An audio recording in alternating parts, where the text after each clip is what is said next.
क्या दिल्ली में लगने वाली है हेल्थ इमरजेंसी? नमस्कार, न्यूज़ 18 का डिजिटल प्लेटफॉर्म देख रहे हैं आप और मैं हूं आपके साथ ऋतु सिंह। एम्स के चिकित्सकों ने दिल्ली एनसीआर में प्रदूषण की मौजूदा स्थिति को स्वास्थ्य आपातकाल करार देते हुए एक चेतावनी जारी की है। मंगलवार को राजधानी में वायु गुणवत्ता सूचकांक यानी कि 374 बेहद खराब श्रेणी में रहा।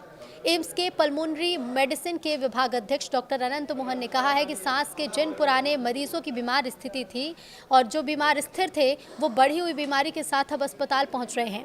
पहले जो खांसी महज 3-4 दिन में ठीक हो जाती थी, वही अब 3 से 4 सप्ताह तक चल रही है। ये स्वास्थ्य आपातकाल जैसे हालात हैं। डॉक्टर मोहन ने कहा कि प्रदूषण को जब तक सभी हेल्थ इमरजेंसी नहीं मानेंगे, तब तक ये समस्या दूर नहीं होगी। उन्होंने कहा कि हमें और कड़े कदम उठाने की जरूरत है। बीते कई दिनों से दिल्ली एनसीआर का जो AQI है वो 300 से 400 के बीच चल रहा है, जो बहुत खराब श्रेणी में आता है। 100 से नीचे AQI को ही स्वास्थ्य के लिए ठीक माना जाता है। बचाव के लिए N95 मास्क पहनना जरूरी है। एम्स में पल्मोनरी विभाग के सहायक प्रोफेसर डॉक्टर सौरभ मित्तल ने कहा कि प्रदूषण से बचाव के लिए N95 मास्क का इस्तेमाल करें। इससे व्यक्तिगत तौर पर प्रदूषण से बचाव हो सकेगा। अगर संभव हो तो कुछ समय के लिए छोड़ दें। दिल्ली एम्स के पूर्व डॉक्टर गोपीचंद खिल्लानी ने हाल ही में यह भी सलाह दी थी कि दिसंबर अंत के आसपास लोग कुछ समय के लिए दिल्ली छोड़ दें। इससे वो सांस की परेशानी से बच सकेंगे। तो कितने दिन प्रदूषण में रहने से क्या असर होगा वो भी आपको बताते हैं। अगर आप 1 से 3 दिन तक प्रदूषण में रहते हैं तो आपको गले, आंख, नाक में जलन होगी, सर दर्द, थकान हो सकती है, सांस लेने में हल्की तकलीफ भी हो सकती है। 4 से 7 दिन रहने में तेज खांसी, अस्थमा के मरीजों में तीव्र लक्षण और रक्तचाप भी बढ़ सकता है। अगर आप प्रदूषण के बीच 8 से 15 दिन रहते हैं तो आपको सांस फूलना, ब्रोंकाइटिस जैसे लक्षण, बच्चों में फेफड़ों की ग्रोथ प्रभावित भी होने लगती है। अगर आप 30 दिन यानी 1 महीना या उससे ज़्यादा रहते हैं तो आपको दमा स्थायी रूप से बिगड़ सकता है। बच्चों में फेफड़ों की विकास क्षमता 10 से 20% तक असर करती है। 100 में से 9 लोग सांस की बीमारी से पीड़ित हो चुके हैं। सांस की बीमारी COPD यानी कि क्रोनिक ऑब्स्ट्रक्टिव पल्मोनरी डिसीज का सबसे बड़ा कारण प्रदूषण बन रहा है। इस वजह से देश में हर 100 में से 9 व्यक्ति COPD से ग्रस्त हैं और घुटन भरी सांस लेने को मजबूर हो चुके हैं। साथ ही COPD से पीड़ित 69% के आसपास के जो मरीज हैं, उनकी असमय मौत का कारण भी वायु प्रदूषण बनता जा रहा है। करीब 2 महीने पहले मेडिकल जर्नल लैंसेट और जामा में हाल ही में प्रकाशित अलग-अलग शोध पत्र से ये बात सामने आई है। डॉक्टर बताते हैं कि दिल्ली एनसीआर में जिस तरह से प्रदूषण फैल रहा है, यदि उससे समय रहते कम नहीं किया गया तो बच्चे युवा अवस्था की उम्र में पहुंचकर इस बीमारी से ग्रसित हो सकते हैं। इससे उनका जीवन प्रभावित हो सकता है। हाल ही में मेडिकल जर्नल जामा में प्रकाशित एक शोध के अनुसार देश में 9.3% लोग COPD से पीड़ित हैं। बीड़ी, सिगरेट का सेवन, वायु प्रदूषण, रसोई में अंगीठी, लकड़ी, कोयले जैसे बायोमास का इस्तेमाल इस बीमारी का कारण बनता है।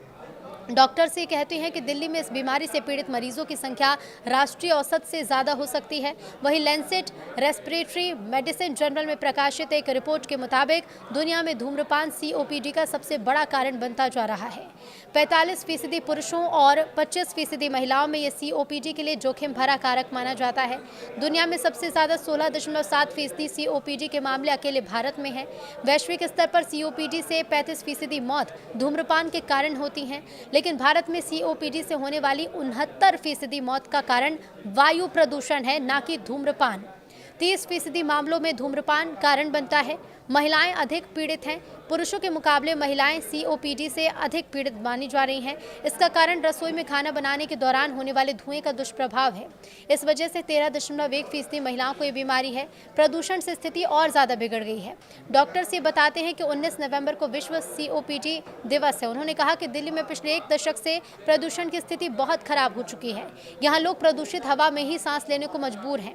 एम्स के पल्मोनरी मेडिसिन के सहायक प्रोफेसर डॉक्टर सौरभ मित्तल ने कहा कि कुछ दिनों के प्रदूषण से COPD की बीमारी नहीं होती, लेकिन मौजूदा दौर के बच्चे यदि 30 साल तक इसी तरह से प्रदूषण झेलते रहे तो उम्र के एक पड़ाव पर उनमें से कईयों को COPD हो सकता है। मैक्स अस्पताल के पल्मोनरी मेडिसिन के विशेषज्ञ डॉक्टर विवेक नांगिया का कहना है कि यदि प्रदूषण पर अंकुश नहीं लगा तो बच्चे अस्थमा और COPD से पीड़ित हो सकते हैं। इसके मरीजों को हृदय रोग सहित कई अन्य गंभीर बीमारियां होने का भी जोखिम है। 2% की प्रदूषण कमी में आ सकती है। है। तो देखिए, प्रदूषण के दुष्प्रभाव के बीच जामा में प्रकाशित शोध में एक उम्मीद भरी बात यह है कि अगले 25 साल में भारत में सीओपीडी का बोझ 2% तक कम हो सकता है। इस वजह से सीओपीडी के मरीजों की संख्या घटकर 7.2% रह सकती है।